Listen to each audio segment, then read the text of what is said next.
Kung ikaw ay nangangailangan ng pera ngayon, may nakita ko na bagong loan application. Ang flexible terms nila is 3 months hanggang 9 months to pay. At yes, ang loanable amount daw dito is 25,000 pesos. Pero nung nag-try ako dito guys, instant 6,000 pesos naman po yung in-offer niya sa akin. At yes, instant cash po yun ha. Pero syempre, bagong loan application, silipin nyo muna kung okay para sa inyo yung loan terms nito bago nyo siya applyan. Ito nga pala ay yung loan application na si Finpine. So nakita ko po itong loan application na to sa Facebook at in-install ko na po siya kaagad. Ito po yung mga nasa ads niya ha. Need cash, fast, easy, secure, loan naman is 25,000. So sabi ko nga kanina, flexible terms is 3 months hanggang 9 months. Low daily rate as low as 0.03% at safe and secure, 100% protected. So let's see, samahan niyo po ako na silipin itong si Finpine ngayong 2026. Ano kaya ang meron dito at instant nga ba talaga? Kasi sa akin guys, 6,000 pesos yung offer niya. So let's see kung okay para sa inyo yung kanyang loan terms at kung worth it siyang paglaanan ng oras. Kaya kung gusto mo na magandang video para updated ka sa mga bagong labas, just click the subscribe button,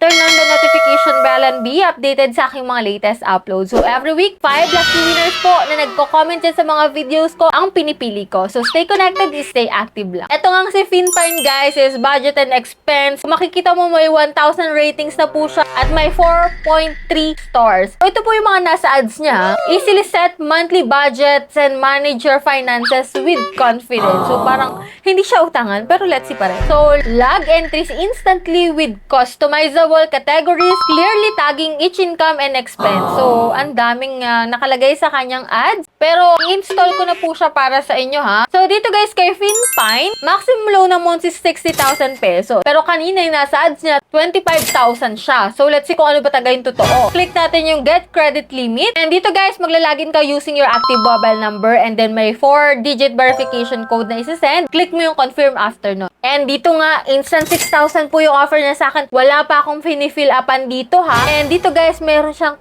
Quick Pesa at Paymatic na naman. 3,000 pesos po. Kaya pala total is 6,000 pesos. So, let's see ha. So, dito nga guys, 3,000 service fees 900 pesos. VAT 150 pesos. Refund amount is 3,000 pesos. Same lang din po kay Paymatic. Ganun po yung kanyang loan term. So, parang ilang beses na tayo naka-encounter ng ganito.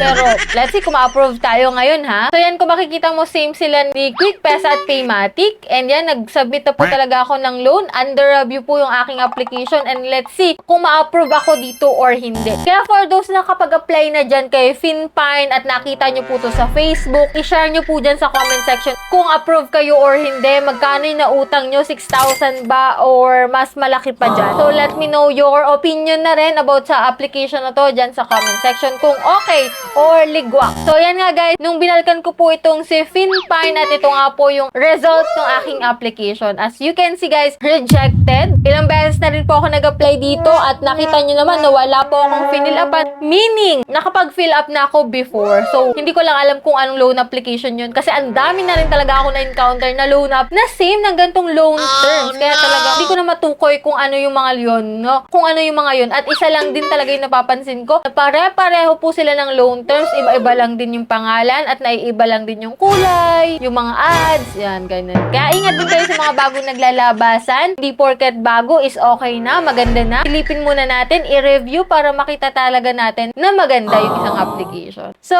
dito guys, kay Finpine, so walang nangyari sa ating application. Rejected po. Kahit pa 6,000 yung offer niya, walang nangyari kasi rejected yung ating app. So, for those na may katanungan dyan, i-comment nyo po dyan sa comment section. And for those na hindi pa nakasubscribe, just click the subscribe button and turn on the notification bell para updated ka sa gantong usapan. So, bye-bye na muna for now guys. See you on my next video.